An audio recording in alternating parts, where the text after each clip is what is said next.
Assalamualaikum warahmatullahi wabarakatuh. Apa kabar anak-anakku semua, terutama untuk kalian yang berada di kelas 11. Semoga kalian tetap sehat, terus semangat, dan tetap bersyukur, terus menuntut ilmu dimanapun kalian berada. Ingat, tetaplah membaca untuk hal-hal yang bermanfaat, karena membaca adalah jendela ilmu. Dan seperti firman Allah dalam Quran Surat Al-Mujadalah ayat 11, Allah akan meninggikan orang-orang yang beriman dan berilmu. Masya Allah ya. Nah, bersama saya Ustadzah Dia, kita akan bersama-sama belajar tentang sifat periodik unsur. Namun sebelum memasuki materi, Ustadzah yang ditanya nih, kamu sudah berolahraga dengan rutin dan periodik belum? Olahraga yang rutin dan periodik dapat meningkatkan sistem imun dan kalian juga akan beraktivitas sehingga sel-sel kalian akan terus dalam keadaan yang sehat. Berbicara tentang periodik, tahukah kalian definisi tentang periodik itu?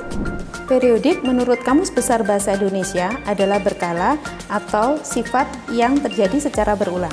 Sifat periodik adalah sifat yang berulang-ulang, sedangkan sifat periodik unsur adalah sifat yang dimiliki unsur pada tabel periodik yang terjadi secara berulang. Sifat periodik ini kalau di dalam karakter Islam sama dengan makna sikap istiqomah. Nah, sekarang perhatikan pada tabel periodik ini. Apakah kalian melihat kemiripan antara tabel periodik dan kalender ini? Apakah keduanya dikelompokkan dengan sistem yang sama? Sistem pengelompokan yang sama pada kalender juga diterapkan pada sistem periodik. Kedua-duanya memiliki sistem pengelompokan yang hampir sama. Mengapa materi ini penting? Yang pertama, kalian akan mudah dalam mempelajari unsur. Yang kedua, sebagai wawasan atau bekal bagi kalian yang nanti berminat di bidang sains untuk mengembangkan atau melakukan inovasi di dalam penemuan materi baru. Dan yang ketiga, materi ini juga mengajarkan kepada kalian tentang keteraturan, kedisiplinan dalam mengatur segala sesuatu berdasarkan organisasinya. Dengan demikian, kita dapat menyusun tujuan pembelajaran hari ini.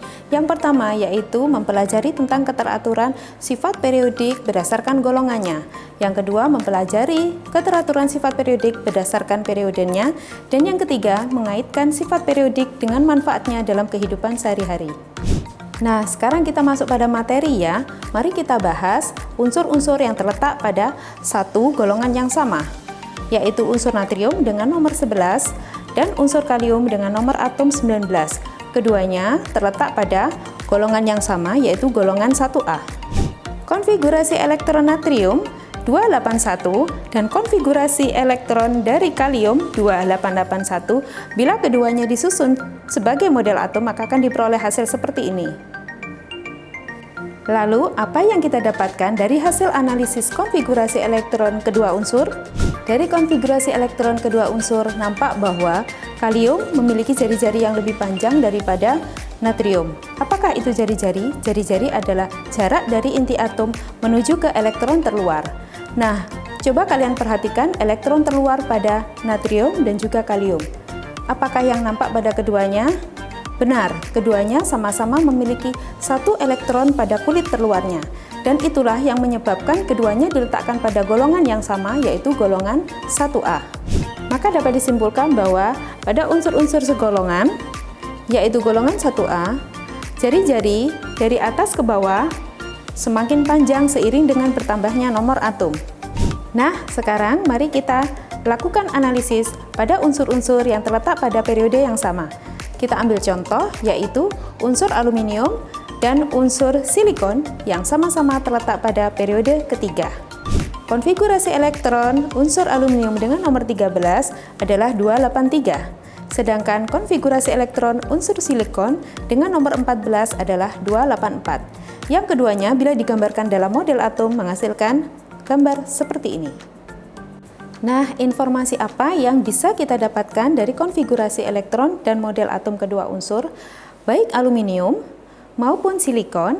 Ternyata kedua-duanya sama-sama memiliki 3 kulit yang menyusun tiap atomnya. Dan 3 kulit ini yang menyebabkan aluminium maupun silikon kedua-duanya diletakkan pada periode yang sama, yaitu periode 3. Jadi, ingat ya, periode sama dengan kulit atom. Lalu, karakteristik apa yang bisa kita dapatkan dari unsur-unsur yang terletak pada periode yang sama? Ternyata unsur-unsur pada periode yang sama yang memiliki jumlah kulit yang sama memiliki elektron valensi yang berbeda pada kulit terluarnya. Seperti contohnya aluminium yang memiliki 3 elektron valensi dan silikon yang memiliki 4 elektron valensi. Perbedaan pada keduanya menyebabkan kerapatan pada jari-jari atom yang berbeda. Secara otomatis, elektron valensi yang jumlahnya lebih banyak menyebabkan kerapatan lebih tinggi, sehingga menyebabkan jari-jari atom menjadi lebih pendek. Maka, pada unsur-unsur seperiode, jari-jari atom dapat disimpulkan sebagai berikut. Jari-jari atom dari kiri ke kanan akan mengalami kerapatan yang tinggi, sehingga menyebabkan jari-jari atom semakin mengecil. Nah, analisis unsur berdasarkan periode dan golongan akan diperoleh hasil tentang jari-jari atom sebagai berikut. Lalu, apa hubungan antara sifat periodik unsur dan manfaatnya dalam kehidupan sehari-hari? Ternyata, jari-jari atom erat kaitannya dengan sifat logam. Semakin panjang jari-jari atom, maka semakin besar peluang dari atom itu untuk melepaskan elektron membentuk ion positif. Pada unsur yang jari-jarinya pendek, kemampuan untuk melepas elektron semakin sulit, sehingga sifat logamnya juga semakin rendah. Jadi bisa disimpulkan bahwa jari-jari atom juga berkaitan dengan sifat logam, yang artinya semakin panjang jari-jari suatu atom, kemungkinan suatu atom untuk melepas elektron semakin besar, dan semakin besar pula sifat logamnya. Sedangkan jari-jari atom yang pendek menyebabkan atom sulit untuk melepas elektronnya, sehingga dia semakin lemah sifat logamnya, atau mendekati sifat non-logam.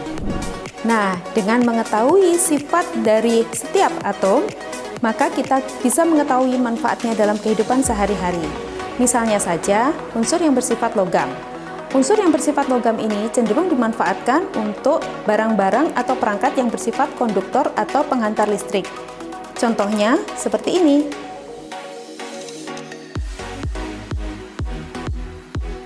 Karakteristik unsur-unsur non-logam yang sulit melepaskan elektron cenderung dimanfaatkan untuk perangkat-perangkat yang bersifat isolator atau penyekat listrik. Misalnya terdapat pada contoh-contoh benda-benda berikut ini.